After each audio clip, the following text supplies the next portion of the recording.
नमस्कार मित्रों, भगवत चर्चा में एक बार फिर आप सबका स्वागत है। हम लोग भगवत गीता के 18वें अध्याय मोक्ष संन्यास योग पे चर्चा कर रहे हैं। ये मोक्ष संन्यास योग नामक अध्याय 18वां नंबर का है और आखिरी अध्याय है। नाम से ही विदित है कि संन्यास के द्वारा मोक्ष की प्राप्ति होती है और व्यक्ति योग में स्थित हो जाता है। योग क्या है, मोक्ष क्या है, संन्यास क्या है, ये सारी बातों पे चर्चा कर चुके हैं भगवान श्री कृष्ण बहुत बहुत बार इसी भगवत गीता में।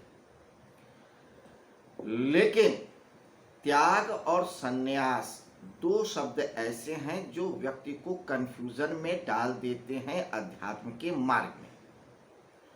क्योंकि त्याग शब्द का भी अर्थ होता है छोड़ना, त्याग देना, छोड़ देना, और संन्यास में भी बहुत कुछ छोड़ा जाता है। तो अक्सर हम मनुष्य त्याग और संन्यास का अर्थ नहीं समझ पाता है कि संन्यास किसे कहते हैं और त्याग किसे कहते हैं। उसी को स्पष्ट रूप से समझाने के लिए भगवान श्री कृष्ण से अर्जुन ने प्रार्थना किया था पहले श्लोक में। तो उन्होंने ये कहा था कि संन्यास भी 3 प्रकार का होता है और त्याग भी।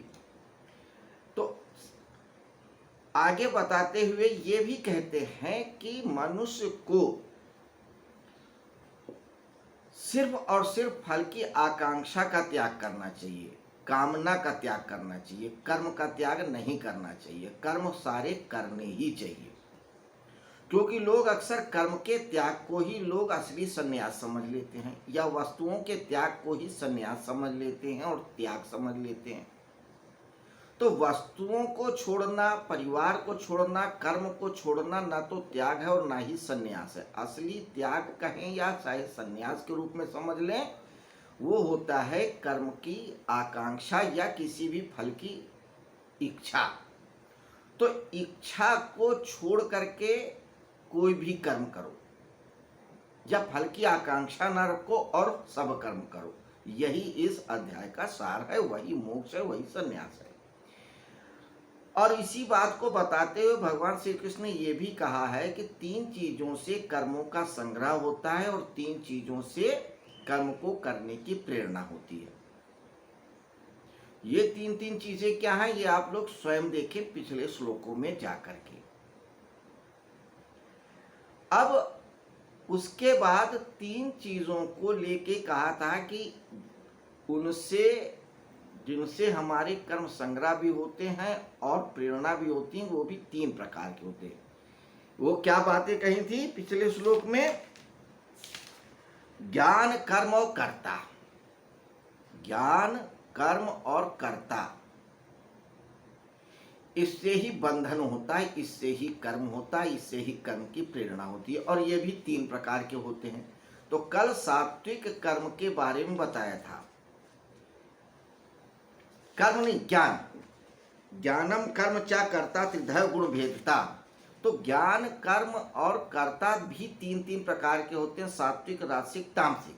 तो कल ज्ञान जो 3 प्रकार का होता है, सात्विक, राजसिक, तामसिक, उसमें सात्विक प्रकार का जो ज्ञान होता है उसके बारे में बताया कि ज्ञान सात्विक कैसे होता है या सात्विक ज्ञान क्या होता है।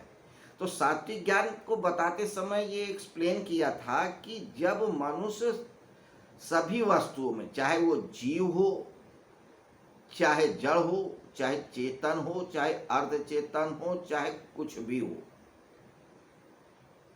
सब में उसी परमात्मा को देखता है, वासुदेव को देखता है, तो वह सात्विक ज्ञान होता है। तो जिस ज्ञान में सिर्फ और सिर्फ परमात्मा का ही बोध हो, वही सात्विक ज्ञान है। अब राजस ज्ञान किसे कहते हैं ये देखते हैं। तो आइए उसके लिए 21वां श्लोक देते हैं। 21वां श्लोक कहता है, पृथक त्वेन तु यं ज्ञानम नाना भावान पृथक विधान वेत्ति सर्वेषु भूतेषु तज् ज्ञानम विधि राजसम। बहुत सरल है। कहते हैं कि जो सब में एक ही परमात्मा को देखता है वो ज्ञान तो सात्विक है, लेकिन जिस ज्ञान में व्यक्ति हर वस्तु को, हर चीज को, हर जीव को अलग अलग रूप में देखता है कि ये गाय है, ये घोड़ा है, ये बैल है, ये पाप है, ये पुण्य है, ये ऊपर है, ये नीचे है, ये अच्छा है, ये बुरा है, जब व्यक्ति को ये बोध होता है अलग अलग रूपों में, तो वो राजसिक ज्ञान है। सात्विक ज्ञान वाला वो है जो सब में परमात्मा देखता है, चाहे कुत्ता हो, बिल्ली हो, अच्छा हो, बुरा हो, पाप हो, पुण्य हो, शूद्र हो, ब्राह्मण हो, क्षत्रिय हो, वैश्य हो, शूद्र हो, कोई भी हो, कोई भी वस्तु हो, जीव हो, पदार्थ हो, कुछ भी हो, एक ही परमात्मा देखता है, तो वो सात्विक ज्ञान है। और सबको अलग अलग देखता है। उसके दिमाग में है कि नहीं ये घोड़ा है, जानवर है, ये गधा है, ये जानवर है लेकिन मूर्ख है, ये व्यक्ति शूद्र है, ये ब्राह्मण है, ये क्षत्रिय है, ये अच्छा है, ये बुरा है, ये मेरा है, ये तेरा है। जब व्यक्ति इस तरह से चीजों को समझता है तो वो राजसिक ज्ञान कहलाता है। क्लियर? सात्विक ज्ञान में सिर्फ परमात्मा को ही देखता है व्यक्ति, और राजसिक ज्ञान में हर वस्तु, हर पदार्थ को अलग अलग देखता है। सिर्फ यही अंतर होता है। परमात्मा सत्य स्वरूपा है, जिसे सच्चिदानंद स्वरूपा भी कहते हैं, कि वो सत्य है। तो सत्य तभी मिलेगा जब सब में परमात्मा देखेंगे, और सब में अलग अलग देखेंगे तो पदार्थ दिखेंगे, जीव दिखेंगे, संसार दिखेगा। तो जिसको संसार भला लगता है वो राजसिक ज्ञान की तरफ जाए, और जिसको परमात्मा पसंद है वो सात्विक ज्ञान की तरफ जाए। बिल्कुल क्लियर, कहीं कोई संशय वाली बात ही नहीं है।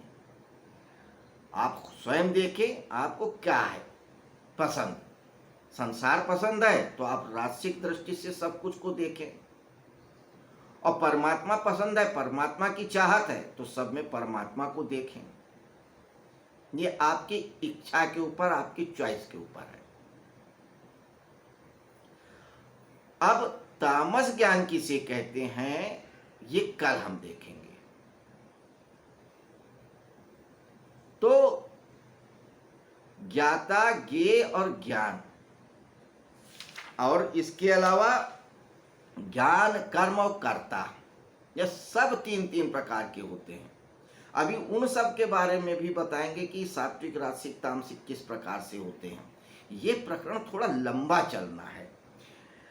तो जो 6 चीजें बताई थी भगवान श्री कृष्ण ने 18वें श्लोक में, ज्ञानम ज्ञे परिज्ञाता और करणम कर्म करते थी, ये 6 चीजें सात्विक भी होती हैं, राजसिक भी होती हैं, तामसिक भी होती हैं।